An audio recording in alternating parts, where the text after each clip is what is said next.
Hello नमस्कार। मैं doctor Surendra खंसली, ज्योतिष आचार्य। आज ज्योतिष की इस नई श्रृंखला में आप सभी लोगों का स्वागत करता हूं। आज बात करेंगे हम आपके साथ में वृश्चिक राशि की। और वृश्चिक राशि का आज ऐसा एक वीडियो बना रहे हैं जिसमें कि उत्तरा भाद्रपद जो नक्षत्र है उसमें राहु का गोचर है। और राहु का जो गोचर होता है, जैसे कि राहु और केतु उल्टी चाल चलते हैं, इसी तरह से वो जिस नक्षत्र में भी जाते हैं उनके जो नक्षत्र, एक नक्षत्र के 4 चरण होते हैं, तो उसमें पहले वो फोर्थ नक्षत्र से शुरू करेंगे। पहले चौथा चरण, फिर तीसरा चरण, फिर दूसरा चरण और फिर पहला चरण। तो इस तरह से उत्तरा भाद्रपद जो एक नक्षत्र है उसमें राहु का गोचर हो रहा है। और सबसे बड़ी बात यह है कि उत्तरा भाद्रपद जो नक्षत्र है ये मीन राशि का है। मीन राशि का एक इससे मीन राशि बनती है। जो पूर्वा भाद्रपद, उत्तरा भाद्रपद और रेवती है, इन तीनों को मिलाकर के जब हम एक कैलकुलेशन करते हैं तो उससे मिलती है मीन राशि, जो कि अंतिम राशि है राशि चक्र में। अब मैं आपको ये बताना चाहूंगा कि जो उत्तरा भाद्रपद नक्षत्र है वो शनि का नक्षत्र है। शनि इसके जो है इसको प्रतिनिधित्व करते हैं। इसके जो असली रिप्रेजेंटेटिव हैं वो हैं शनि। अब मीन राशि में है तो बृहस्पति के घर में, और जो नक्षत्र है वो है शनि का। अब इसमें गोचर कर रहे हैं राहु। अब राहु जब इस नक्षत्र में गोचर करेंगे तो हेडेड बाई हो गया, हेडेड बाई शनि। अब शनि जो उसमें प्रेसिडेंट के रूप में काम करेंगे तो शनि की ही चलेगी, क्योंकि कई प्रकार से स्वभाव और जो व्यवहार है, जो राहु का और शनि का जो स्वभाव और व्यवहार है, और जब इनकी दशा और अंतर्दशा आती है तो इसमें कई परिणाम तो एक ही तरह के झलकते हैं, मिलते हैं। क्योंकि जैसे हिडन चीजों में कई सारे ऐसी चीजें होती हैं जो कि एकदम प्रभावित होती हैं, उसमें कहीं कहीं पर राहु का जो परिणाम होते हैं वो शनि से भी ज्यादा जो है भयभीत करने वाले होते हैं। चलिए इसी बारे में जो चर्चा करते हैं। वृश्चिक राशि की चौथी जो ढैया चल रही है, चौथी ढैया का मतलब है कि चौथे घर में शनि का गोचर है वृश्चिक राशि से। और कर्क राशि की बात भी करेंगे। कर्क राशि की भी ढैया चल रही है, तो कर्क राशि से अष्टम की ढैया है। तो अभी तो हम केवल बात कर रहे हैं वृश्चिक राशि की चौथी ढैया के बारे में। अब जो वृश्चिक राशि की चौथी ढैया है वो कैसे काम कर रही है, और उसमें जो उत्तरा भाद्रपद नक्षत्र में जो राहु गोचर कर रहे हैं शनि के नक्षत्र में, उसका क्या अभिप्राय है और क्या रिजल्ट है, इसके आपके बारे में चर्चा करेंगे। चलिए शुरू करते हैं। और शुरू करने से पहले मैं आपको ये बताना चाहूंगा कि जीवन में 3 चीजों की प्रधानता है। एक हमारा चरित्र, दूसरा हमारा स्पिरिचुअलिटी, और तीसरा हमारा अपना डिसिप्लिन। ठीक है, तो हम अपने कितने अनुशासित हैं ये बहुत महत्वपूर्ण है। हम कितने चरित्रवान हैं ये बहुत महत्वपूर्ण है।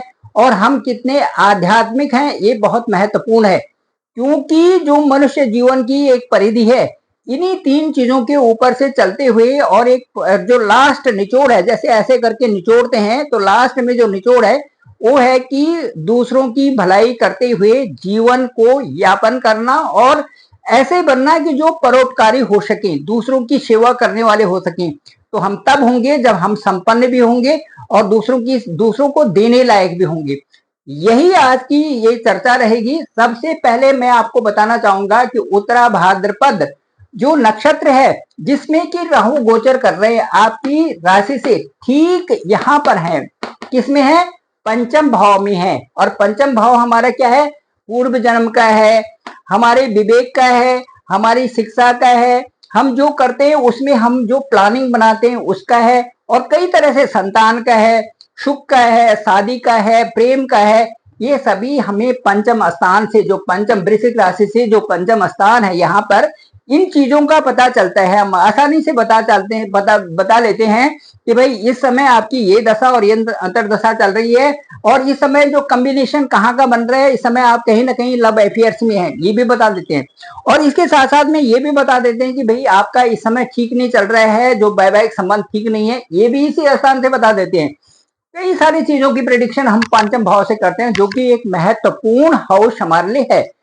चलिए अब फिर मैं बात करूंगा कि जो राहु है ये उल्टे चलते हैं, राहु और केतु उल्टे चलते हैं। तो अब जब उत्तरा भाद्रपद नक्षत्र है तो इसमें सबसे पहले जो विवेचना करेंगे हम वो चौथे चरण की करेंगे, उत्तरा भाद्रपद के चौथे चरण की। यदि उत्तरा भाद्रपद नक्षत्र के बारे में हल्का सा मैं आपको बताऊंगा कि इनके लॉर्ड जो है वो शनि है। दूसरा कि इनके जो देवता है वो अहिर्बुद्ध है, ये शिव शिव की आराधना इनमें की जाती है, पर अहिर्बुद्ध नाम के ये इनके देवता हैं। राशि ये मीन राशि में ये नक्षत्र है। नाड़ी इनकी मध्य है, योनि इनकी गौ है और गण इनका मनुष्य है, वर्ण इनका ब्राह्मण है। आकृति इनकी सर्प की आकृति है, गहरे समुद्र वाली। और उसके बाद तारा संख्या इनका 2 है। ये है उत्तरा भाद्रपद नक्षत्र। चलिए अब इस नक्षत्र में राहु की यात्रा के साथ में हम भी यात्रा करते हैं तो कैसा होता है। जो सबसे पहले जो चौथे चरण की यात्रा होगी, चौथे चरण में मैं आपको बताना चाहूंगा कि जो राहु जो उत्तरा भाद्रपद नक्षत्र में आपकी राशि से ठीक पंचम में यहाँ पर 12 अंक लिखा हुआ है, ये मीन राशि का अंक है। यहाँ पर जो है राहु है। अब मैं बताऊंगा कि उत्तरा भाद्रपद के पहले सबसे पहले हम चौथे चरण में जिसमें राहु गोचर कर रहे हैं उनकी बात करते हैं। तो ये जो चौथा चरण है, ये जो चौथा चरण है ये 8 सितंबर तक इस चौथे चरण में राहु का गोचर होगा। अब 8 सितंबर की हम यदि कैलकुलेशन करते हैं तो ये मंगल का आपकी राशि मंगल जो है आपकी वृश्चिक राशि के स्वामी जो हैं उनका ही है, इसके लॉर्ड मंगल हैं। अब इसमें जब लॉर्ड मंगल है इसमें और उस नक्षत्र में ये गोचर कर रहे हैं तो इसमें क्या होता है कि भय हो जाता है आदमी को, कई प्रकार से भय होना, परेशान होना। ये चौथे चरण की बात मैं कर रहा हूं आपके साथ में। इसके साथ साथ में भय, तनाव, कई प्रकार की परेशानी और कई प्रकार की हिडन चीजें जो होते हैं, और राहु तो है ही, तो हिडन चीजें जैसे कोई छुपी हुई बातें होती हैं तो वो बाहर आ जाना, और कई प्रकार से बदनामी का डर हो जाना, कई प्रकार से कई सारी चीजें हो जाना। कोई तो ऐसी चीजें होती हैं कि जो आपने बोला भी नहीं लेकिन उसका दूसरा जो सुनने वाला है या कहीं पर भी वो चीजें दूसरे रूप में आ जाती हैं। राहु का प्रभाव है। तो राहु का प्रभाव इस तरह से बनता है कि जो आप कभी दुनिया में सोच भी नहीं सकते वो चीजें आपके साथ में हो जाती हैं। कहते भी है ना, जब हम चलते फिरते हैं तो बोलते नहीं है कि अरे यार ये तो राहु कहां से आ गया, किस प्रकार से हो गए। जिसको आप देखना चाहे सामने आ गया और उसने आपके सामने ही जो है पूरा जो है नंगी नाच कर दिया, उल्टा सुल्टा हो गया, कुछ भी हो गया, आप भी वहां शर्म के मारे वहां पर से चल दी। इस प्रकार से ये परिस्थितियां आ जाती हैं जबकि अपनी बेइज्जती या किसी के सामने भी कहीं पर भी होने की पूरी आशंका बन जाती है। ये होते हैं हिडन चीजें जो कि छुपी हुई रहती है और सामने आकर के आपको एकदम से प्रॉब्लम में आप आ जाते हैं। ये चौथे चरण की हैं, जबकि वो मंगल जो जिसका स्वामी मंगल है उसमें चौथा चरण है और उसमें वृश्चिक राशि के ये लॉर्ड जो है मंगल ही है। तो भय, तनाव, परेशानी और कई प्रकार के हो जाते हैं। अब यहाँ पर क्योंकि ये पंचम स्थान है, शिक्षा के क्षेत्र में भी जल्दीबाजी नहीं करनी है। कहीं पर जो है अब आप इंजीनियरिंग करने गए हैं, कहीं पर आप डॉक्टरी करने गए हैं, कहीं पर आप जो है IT फील्ड में हैं, बड़ी अच्छे उसमें बड़ी मुश्किल से माता पिता ने वहां पर भेजा हुआ है, बहुत खर्चा कर रहे हैं और आपके साथ में 8 सितंबर से पहले ऐसी स्थिति आ सकती है कि आप सब छोड़ छाड़ के वहां से आ सकते हो। ये है उत्तरा भाद्रपद का शनि जो है गोचर कर रहे हैं इस समय शनि के नक्षत्र में, और ये चौथा चरण में इस समय की बात कर रहा हूं मैं।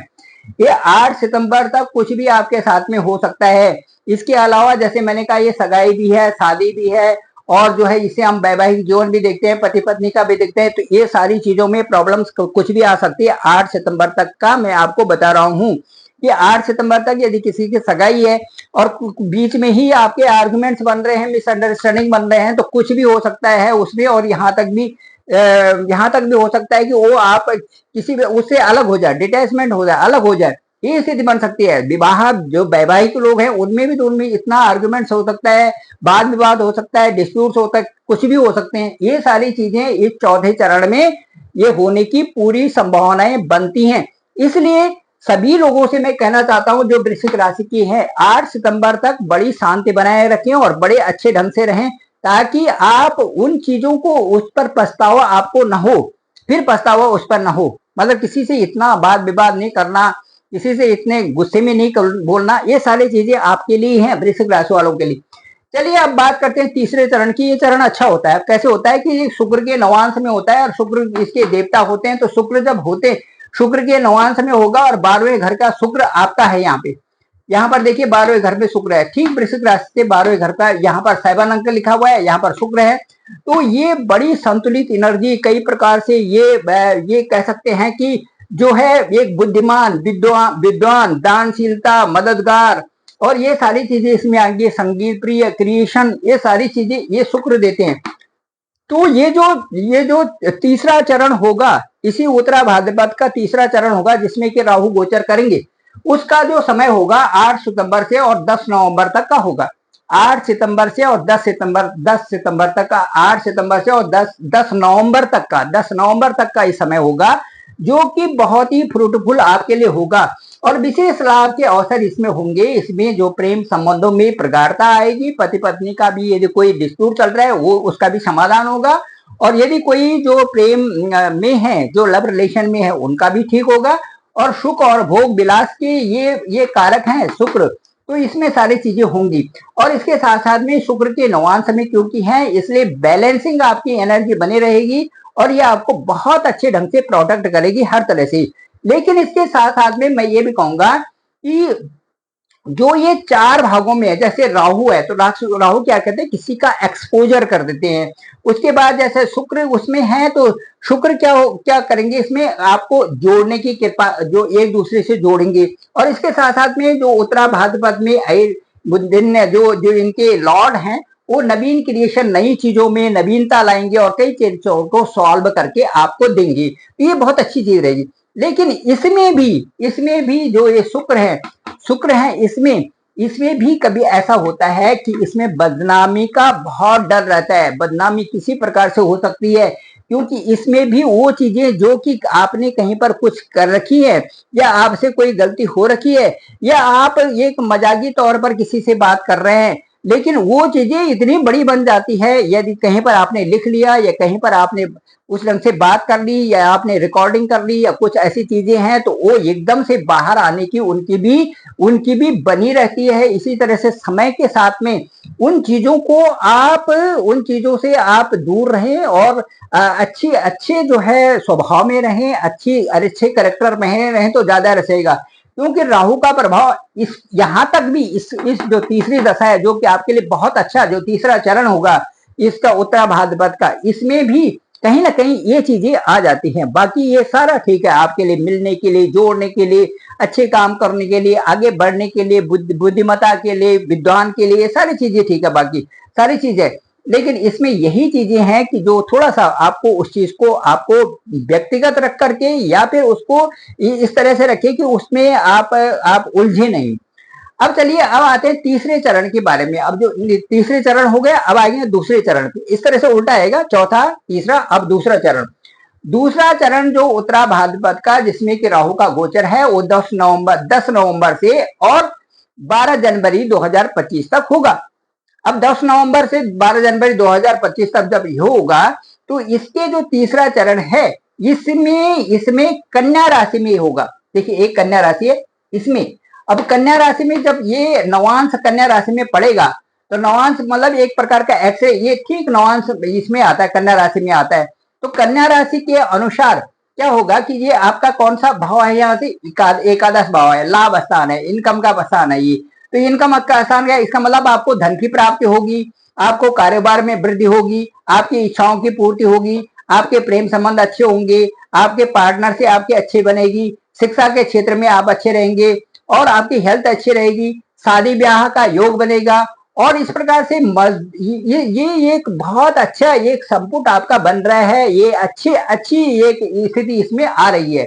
तो इस तरह से जो दूसरा चरण है ये आपके लिए बहुत ही अच्छा चरण है। तो हो गया, पहला चरण थोड़ा ठीक नहीं था, तीसरा और दूसरा चरण ये अच्छे थे। और अब चौथे चरण की बात करते हैं। चौथा चरण भी उसी तरह से दुखदायी होगा जैसे कि पहला चरण था।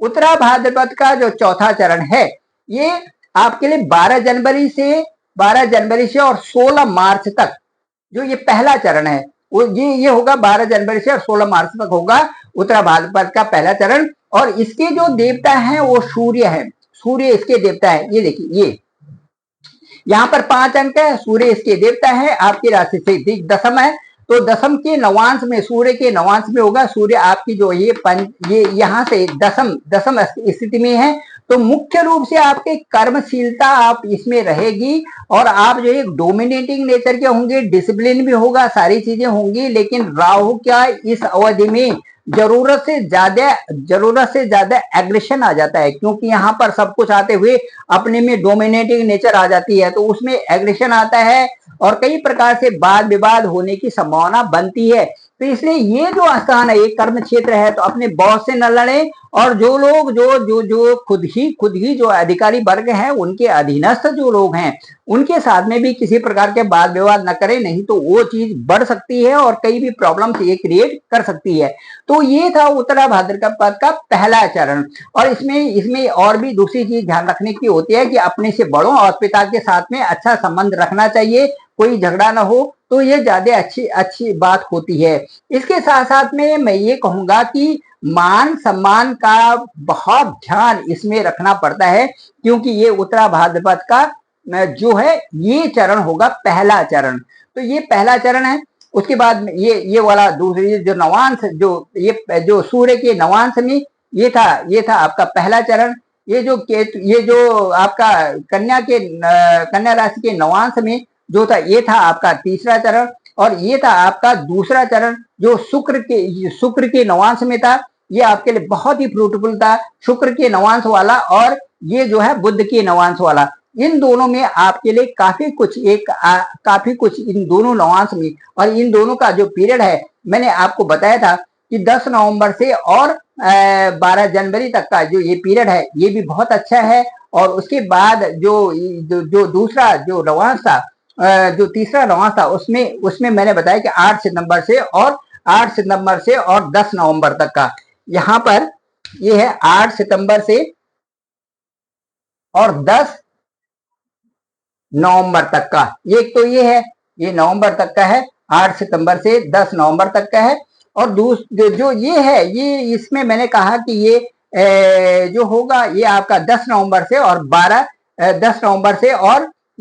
12 जनवरी तक होगा। ये 10 नवंबर से और 12 जनवरी तक का ये एक बहुत अच्छा समय होगा। और उसके बाद मैं ये बात करूंगा कि जो ये हमने आज जितना भी इसमें कहा और जो भी हमने आज बातें बताई, वो राहु से संबंधित थी कि राहु जो पंचम स्थान में जो वृश्चिक राशि के जो गोचर कर रहे हैं, उससे संबंधित मैंने ये बताया कि वृश्चिक जब भी राहु की दशा या अंतरदशा आती है और यदि त्रिक भावों की उसके साथ में और दशाएं होती हैं, तो ये आदमी को अच्छा नहीं रहने देती। कई प्रकार से प्रॉब्लम्स आ जाती है, कई प्रकार से ऐसी चीजें आ जाती है जो बीच में आकर के और जीवन को एक ऐसे मोड़ पे ले आ जाती है कि आदमी को खुद पता नहीं चलता कि कल तक तो ठीक था, आज क्या हो गए।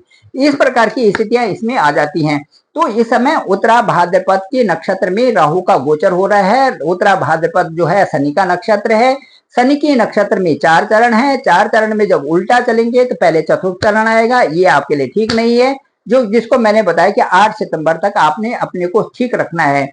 उसके बाद जो दूसरा चरण आया था उसमें मैंने 8 सितंबर से और उसके बाद जो है ये 10 नवंबर तक का है। ये आपके लिए बहुत सुखद है, क्योंकि शुक्र के नवांश में है, तो शुक्र आपकी सारी चीजें पूर्ति करेंगे। उसके बाद तीसरा मैंने कहा कि कन्या के नवांश में है, ये दूसरा चरण होगा, ये 10 नवंबर से और 12 जनवरी 2025 तक होगा।